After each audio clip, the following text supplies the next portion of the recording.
May mga batang 90s ba dito? Kamusta kayo? Kamusta tayo? Alam nyo, sa totoo lang tayo may pinakamasayang kabataan.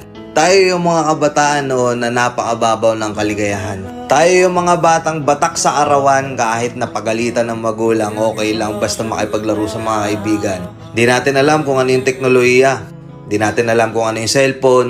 Di natin kilala si Coco Melon.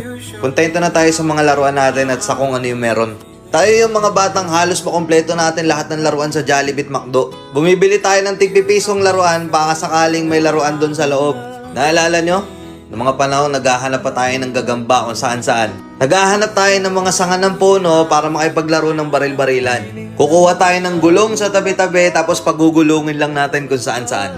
Mabibwisit tayo kapag hindi tayo pinayagan ng magulang natin makipaglaro sa mga kaibigan natin sa ulanan. Tayo yata yung mga huling batch ng mga bata na nakikipaglaro pa ng tagu-tagu.